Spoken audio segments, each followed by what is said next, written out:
Welcome to the Chronological One-Year Bible, May 18th. Today's reading comes from Psalms 75 through 78.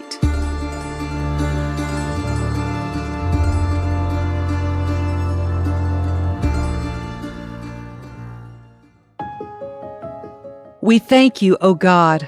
We give thanks because you are near. People everywhere tell of your wonderful deeds. God says, "At the time I have planned, I will bring justice against the wicked. When the earth quakes and its people live in turmoil, I am the one who keeps its foundations firm. I warned the proud, stop your boasting.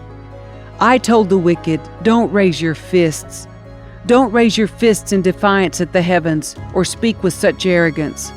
For no one on earth, from east or west, or even from the wilderness, should raise a defiant fist. It is God alone who judges. He decides who will rise and who will fall. For the Lord holds a cup in his hand that is full of foaming wine mixed with spices.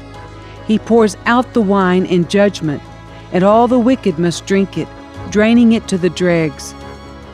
But as for me, I will always proclaim what God has done. I will sing praises to the God of Jacob. For God says, I will break the strength of the wicked, but I will increase the power of the godly.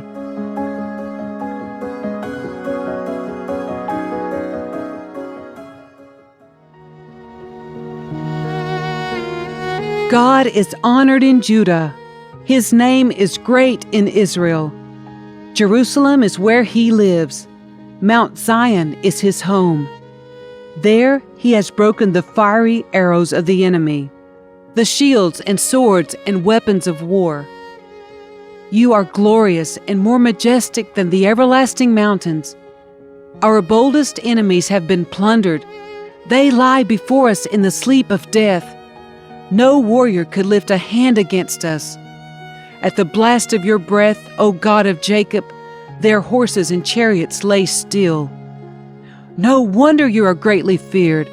Who can stand before you when your anger explodes? From heaven you sentenced your enemies. The earth trembled and stood silent before you.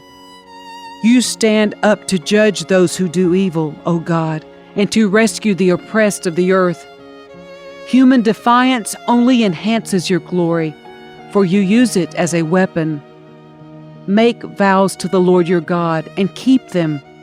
Let everyone bring tribute to the Awesome One, for he breaks the pride of princes, and the kings of the earth fear him.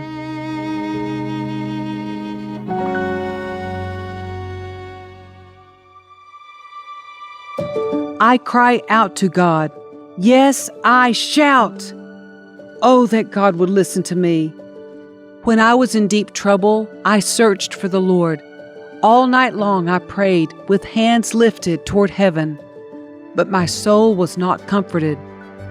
I think of God and I moan, overwhelmed with longing for his help. You don't let me sleep. I am too distressed even to pray. I think of the good old days, long since ended, when my nights were filled with joyful songs. I search my soul and ponder the difference now. Has the Lord rejected me forever? Will he never again be kind to me? Is his unfailing love gone forever? Have his promises permanently failed? Has God forgotten to be gracious? Has he slammed the door on his compassion? And I said, this is my fate. The Most High has turned his hand against me. But then I recall all you have done, O Lord. I remember your wonderful deeds of long ago. They are constantly in my thoughts. I cannot stop thinking about your mighty works. O God, your ways are holy. Is there any God as mighty as you? You are the God of great wonders. You demonstrate your awesome power among the nations. By your strong arm you redeemed your people, the descendants of Jacob and Joseph. When the Red Sea saw you, O God, its waters looked and trembled. The sea quaked to its very depths. The clouds poured down rain. The thunder rumbled in the sky. Your arrows of lightning flashed. Your thunder roared from the whirlwind. The lightning lit up the world. The earth trembled and shook. Your road led through the sea, your pathway through the mighty waters, a pathway no one knew was there. You led your people along that road like a flock of sheep, with Moses and Aaron as their shepherds. O my people, listen to my instructions. Open your ears to what I am saying, for I will speak to you in a parable. I will teach you hidden lessons from our past, stories we have heard and known, stories our ancestors handed down to us. We will not hide these truths from our children. We will tell the next generation about the glorious deeds of the Lord, about His power and His mighty wonders. For He issued His laws to Jacob. He gave His instructions to Israel. He commanded our ancestors to teach them to their children, so the next generation might know them, even the children not yet born. And they, in turn, will teach their own children. So each generation should set its hope anew on God, not forgetting His glorious miracles and obeying His commands. Then they will not be like their ancestors, stubborn, rebellious, and unfaithful, refusing to give their hearts to God. The warriors of Ephraim, though armed with bows, turned their backs and fled on the day of battle. They did not keep God's covenant and refused to live by His instructions. They forgot what He had done, the great wonders He had shown them, the miracles He did for their ancestors on the plain of Zoan in the land of Egypt. For He divided the sea and led them through, making the waters stand up like walls. In the daytime He led them by a cloud, and all night by a pillar of fire. He split open the rocks in the wilderness to give them water as from a gushing spring. He made streams pour from the rock, making the waters flow down like a river. Yet they kept on sinning against Him, rebelling against the Most High in the desert. They stubbornly tested God in their hearts, demanding the foods they craved. They even spoke against God Himself, saying, "God can't give us food in the wilderness. Yes, He can strike a rock so water gushes out, but He can't give His people bread and meat." When the Lord heard them, He was furious. The fire of His wrath burned against Jacob. Yes, His anger rose against Israel, for they did not believe God or trust Him to care for them. But He commanded the skies to open. He opened the doors of heaven. He rained down manna for them to eat. He gave them bread from heaven. They ate the food of angels. God gave them all they could hold. He released the east wind in the heavens and guided the south wind by His mighty power. He rained down meat as thick as dust, birds as plentiful as the sand on the seashore. He caused the birds to fall within their camp and all around their tents.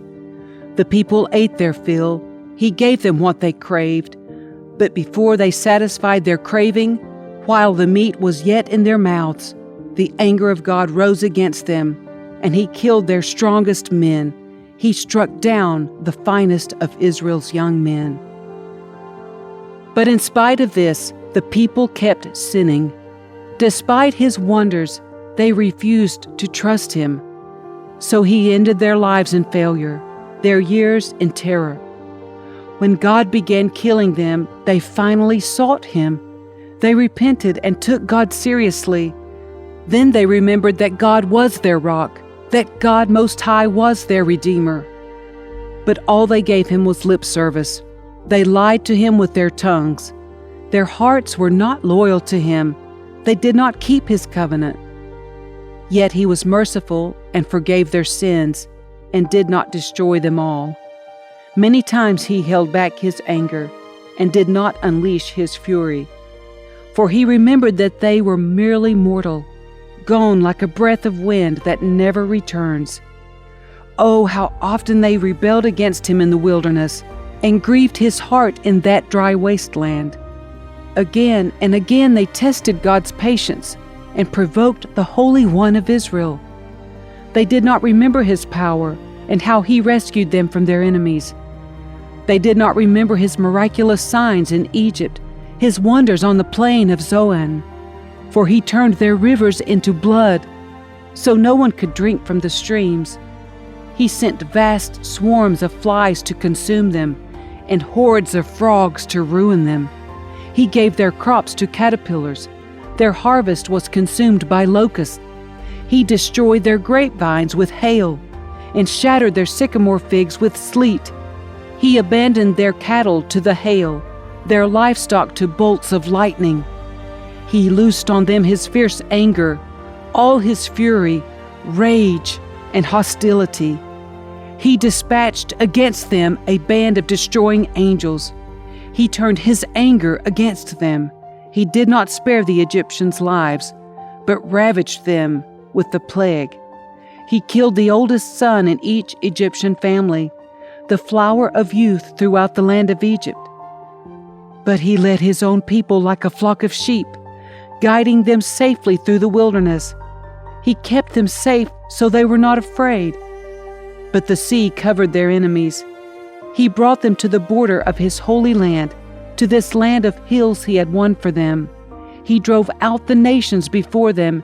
He gave them their inheritance by lot. He settled the tribes of Israel into their homes. But they kept testing and rebelling against God Most High. They did not obey his laws. They turned back and were as faithless as their parents. They were as undependable as a crooked bow. They angered God by building shrines to other gods. They made him jealous with their idols. When God heard them, he was very angry, and he completely rejected Israel. Then he abandoned his dwelling at Shiloh, the tabernacle where he had lived among the people. He allowed the ark of his might to be captured. He surrendered his glory into enemy hands. He gave his people over to be butchered by the sword because he was so angry with his own people, his special possession. Their young men were killed by fire. Their young women died before singing their wedding songs. Their priests were slaughtered, and their widows could not mourn their deaths.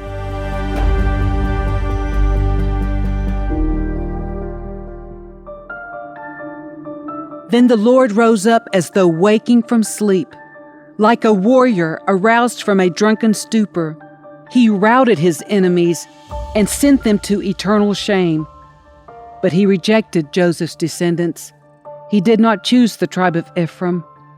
He chose instead the tribe of Judah and Mount Zion, which he loved. There he built his sanctuary as high as the heavens, as solid and enduring as the earth. He chose his servant David, calling him from the sheep pens.